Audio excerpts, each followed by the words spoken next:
She married a billionaire in a wheelchair to save her dying mother. But one night, she caught him standing.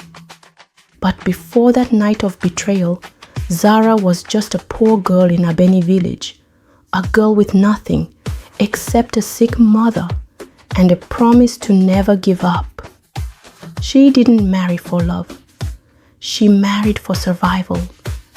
To save her mother's life, she said yes to a man she barely knew. But within the walls of his mansion, she would face a test no bride should ever endure.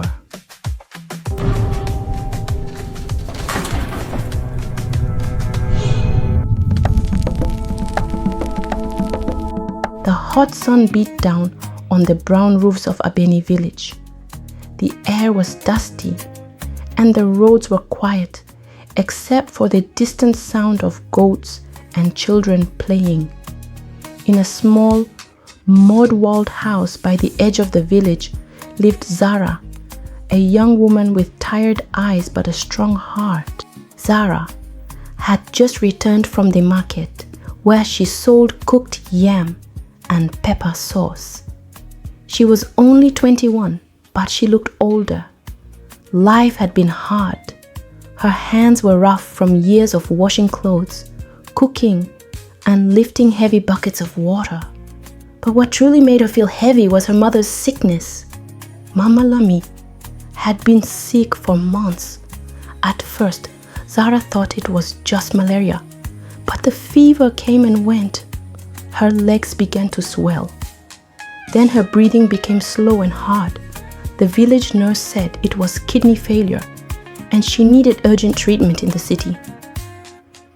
But city hospitals needed money. A lot of money. Zara didn't have it. Every night she sat outside their hut staring at the stars, wondering what to do. She prayed, she cried. Sometimes she just sat in silence.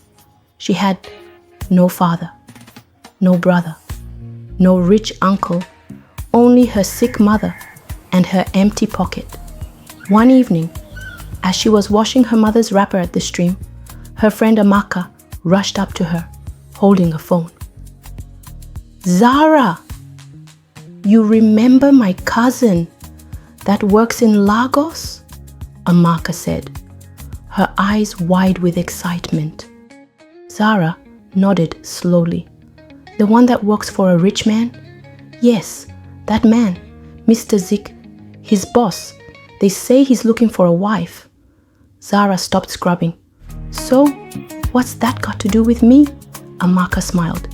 "He's very rich, owns companies, but he's in a wheelchair. No one wants to marry him.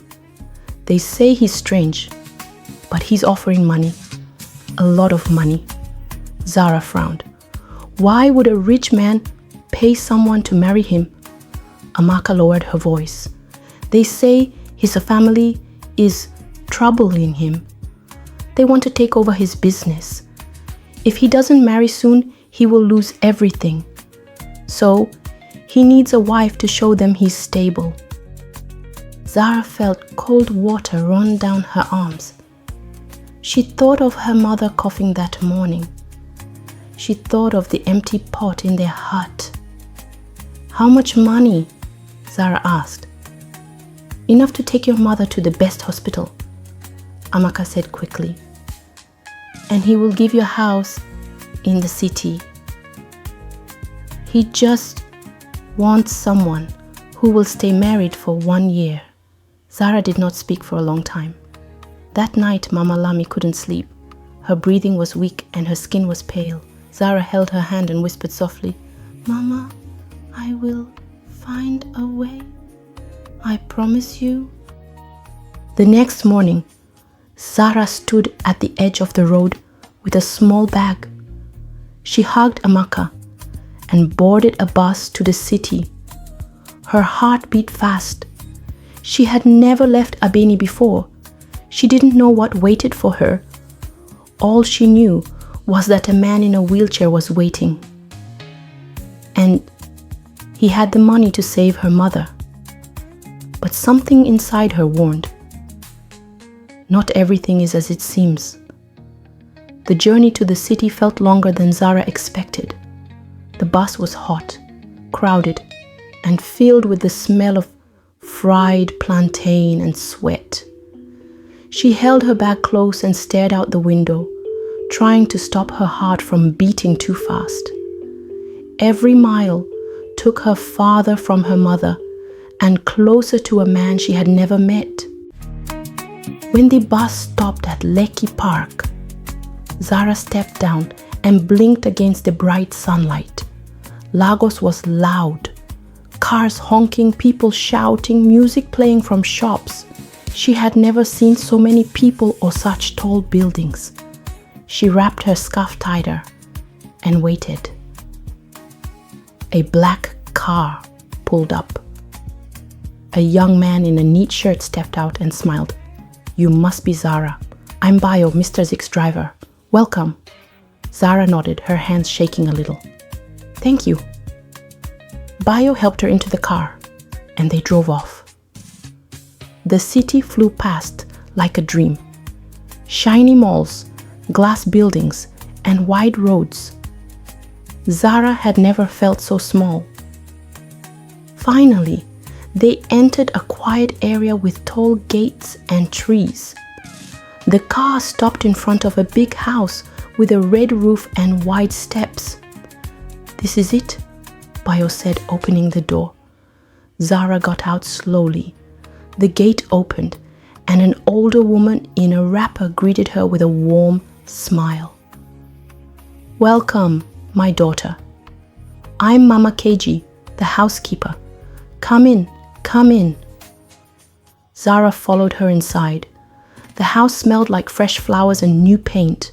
The walls were cream, the floor was marble, and everything was clean. Too clean. She was led to a sitting room.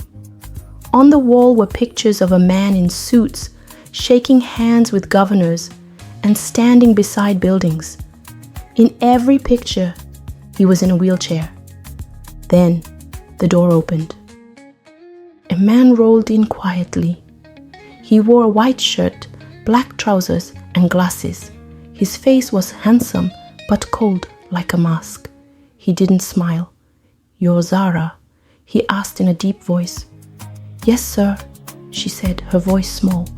Zik's eyes narrowed. "Good, then let's not waste time."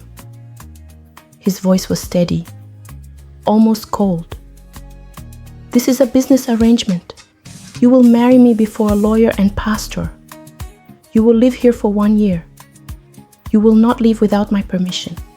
You will attend every event by my side, and you will only speak when I ask you to." Zara's chest tightened. The words fell like iron chains. Her eyes widened, but she couldn't find her voice. "You will get $10 million. 5 now. 5 when the year ends." "Agreed?" She looked at him. "Why don't you want someone who loves you?" His eyes narrowed. "Love is a lie. Everyone wants my money. I'm giving you yours." "That's fair." Zara looked at the floor. Her mother's face flashed in her mind. "Agreed," she said softly. He nodded and called Bayo. "Prepare the lawyer." Zara felt like the air had gone out of the room. Just then, she looked again at Mr. Zik's legs. Something moved, fast. A twitch, a flex. Her heart skipped. Wait, did he just move his leg? She blinked, but he was still silent, motionless. Maybe it was her eyes playing tricks, or maybe, just maybe, he wasn't truly disabled, and she had just agreed to marry a man with secrets much deeper than money. The wedding was quiet and quick. No music, no crowd, just a lawyer, a pastor, Mr. Zik, and Zara. The rings were simple. The vows were short. Zara wore a borrowed dress from Mama Keiji and smiled only once when she thought of her mother finally getting the help she needed. After signing the papers. Mr. Zik gave her a brown envelope. "Your first payment," he said. "The rest in 1 year, as long as you follow the rules." Zara took the envelope with trembling hands. When she peeked inside and saw the crisp notes, tears filled her eyes. That night, she called Amaka and begged her to take the money to her mother in Abeni. "She must go to the city clinic immediately," Zara said. "Tell the doctor not to wait." For the first time in months, Zara slept peacefully. But peace didn't last. The next morning, she entered the dining room and saw Mr. Zik already seated. His wheelchair was turned toward the window. He didn't greet her. A plate of eggs and yam sat untouched in front of him. Zara sat quietly. Then he spoke without looking at her. "From today you will learn how to behave like a CEO's wife. Mama Keji will teach you." "Yes, sir," she said softly. "And no more calling me sir. Call me Zik. We are married, remember?" Zara nodded. "Okay, Zik."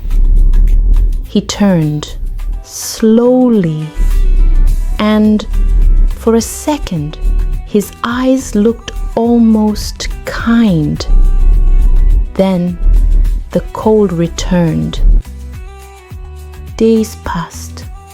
Zara learned how to sit, walk, talk, and dress like a rich man's wife. She wore heels she could barely walk in. She learned how to nod without speaking too much.